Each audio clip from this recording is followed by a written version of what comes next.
Sudirman yang diintimidasi, larinya kan ke saya, tetap larinya ke saya, mereka tetap.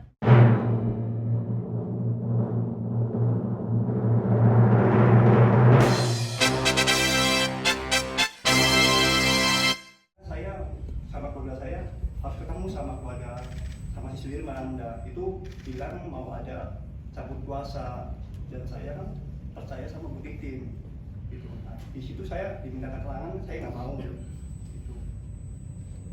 Tapi Bang, Itu setelah tujuannya ya. Bang, berarti yang diintimidasi keluarga ya, Putih Iya. sendiri nggak diintimidasi juga, nggak mau oknum polisi tersebut? Enggak. Enggak. Kalau saya secara pribadi tidak ada ini, cuman karena ini ya keluarga Sudirman yang diintimidasi, larinya kan ke saya, tetap larinya ke saya, mereka tetap komunikasi, teleponnya ke saya. Waktu di dalam saat di kantor dia itu memang karena saya juga serba salah ketika saya masuk, kan pasti kalau mereka alasannya sedang melakukan penyidikan kemudian saya menahan kakaknya Sudirman, pasti saya kena menghalangi penyidikan. Itulah sebabnya waktu itu saya gimana caranya ini tidak dibawa ke Polda tanpa surat apa-apa, akhirnya saya minta tolong media waktu itu, tolong di depannya. Beruntung ada mobil TV One, jadi kalau informasi dari kakaknya pas ngeliat mobil wartawan itu gimana? Ya bilang polisi ada wartawan katanya, jadi Nggak bisa bawa. Iya. Sudirman sendiri sekarang di mana sebenarnya? Waktu itu terakhir tuh hari Kamis bilangnya ada di Polres Cirebon Kota. Pak. Yang bilang siapa? Itu polisi sih Pak. Waktu itu kan ke rumah. Terakhir menjenguk kapan, di mana? Kan itu artinya udah ditahan. Iya, waktu itu sebelum Lebaran sih Di mana? di lapas. Bu Titin tahu nggak apa mungkin alasan pihak oknum polisi akan mengganti Bu Titin sebagai kuasa hukum dari Sudirman? Saya juga nggak ngerti apa ininya, karena kan sebetulnya kan prosesnya kan sudah selesai. Tapi saya juga nggak paham kenapa mereka seperti yang diceritakan Bini, kalau dipaksa cabut kuasa dari saya juga nggak paham apa sih yang diinginkan. Saya juga nggak ngerti sebetulnya kenapa seperti itu. Kan saya juga bukan siapa-siapa, saya juga cuma pengacara kampung. Ngapain ngeributin saya gitu loh. Saya bukan siapa-siapa. tapi Bu Titin, tadi Bang sorry, tadi kan terakhir ngejenguknya itu pas Lebaran ya. Iya. Mungkin dari pengakuan Sudirman sendiri merasa ada mungkin pas di dalam lapas sempat diteror sama pihak kepolisian juga nggak sih Bang untuk enggak. mencabut surat kuasanya? Oh enggak. Berarti Pas, iya. tapi ada pengakuan nggak dia di lapas diperlakukan sebagai bagaimana gitu? Pengakuan sih baik-baik aja di sana. Jadi Mbak Gini, ini kan peristiwa ini setelah ramai Pas lagi, ramai ya. bukan cerita dulu. Ini kan kalau dulu kan ini setelah ramai lagi gitu loh. Bukan cerita itu kan sebelum Lebaran segini perkara belum ramai seperti sekarang. Jadi saya kira sudah kita bisa simpulkan aja lah kalau itu ada peristiwa yang seperti itu. Sekarang ini apa yang kamu inginkan dari Pradi? Untuk apa mintanya? Minta bantuan. Saya bilang itu, Denny, kami mau bantu, tapi yang penting itu harus Sudirman tanda tangan, ya kan?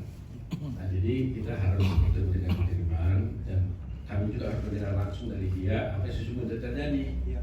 Walaupun kami dari dakwaan ini kami lihat memang ada beberapa hal yang aneh, tapi harus kami bertemu sendiri dengan Sudirman baru kita bisa ambil sikap nanti, ya. Iya. Prinsipnya Pradi siap memberikan bantuan hukum, cuma-cuma nggak ada bayaran apa-apa, karena ini akan menjadi urusan Pradi. Nanti kita akan bentuk timnya, ya, baik dari Jakarta, dari Cirebon, dari Sumber juga ada ya, Sumber, Cirebon, ada juga dari Bandung nanti. Ya, kita hanya berkeinginan supaya apa yang terjadi di persidangan itu kalau yang benar, ya tentu kita harus tegakkan kebenaran dan keadilan itu harus kita bisa tegakkan. Cuma kalau dari kami sebagai Pradi yang memahami tentunya bagaimana proses hukum, memang ini menjadi aneh yang saya katakan tadi itu aja. Ini dari situ aja kita sudah bisa berangkat sebenarnya. Kalau betul itu orang itu fiktif, lantas siapa sesungguhnya membawa mayat itu ke flyover, karena di sini perannya itu adalah peran dari Berdani dan Andi, ya, bersama si Perong dan si Rivaldi, gitu ya. Nah kalau ini nggak ada ya, saya kira ini alasan untuk PK yang sangat kuat menurut saya. Di samping alasan-alasan yang lainnya. Karena bukan hanya itu peran Dani ada memukul dan sebagainya. Jadi kalau dibilang Dani dan Andi melakukan perbuatan memukul, bla bla bla bla bla dan sebagainya, berarti ini semua kan nggak benar. Berarti kan fiktif juga dong semuanya kalau gitu. Berarti peristiwanya itu, skenario itu nggak lengkap lagi gitu loh. Jadi sebenarnya bagaimana ceritanya terjadinya pembunuhan itu gitu loh. Kecuali kalau didakwa itu hanya 8 orang, yang 2 orang lagi fiktif, ya memang masih 8. Ini didakwa 13 orang bersama-sama melakukan perbuatan dan disebutkan perannya masing-masing. Nah, peran itu ternyata dikatakan 2 orang itu fiktif, gak ada. Kalau itu benar fiktif, berarti perbuatannya orang ini juga fiktif dong. Mengangkat mayat itu juga fiktif, memukul si korban juga fiktif dong. Nah, kalau gitu skenario nggak lengkap. Berarti ceritanya ini sudah menjadi fiktif juga.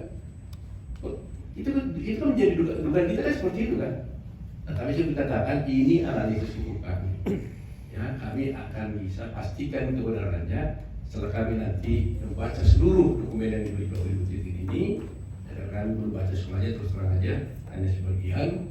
Dan nanti akhir analisis kami akan bisa kami sampaikan dan juga akan kita juga PK untuk itu. Saya kira cukup ya.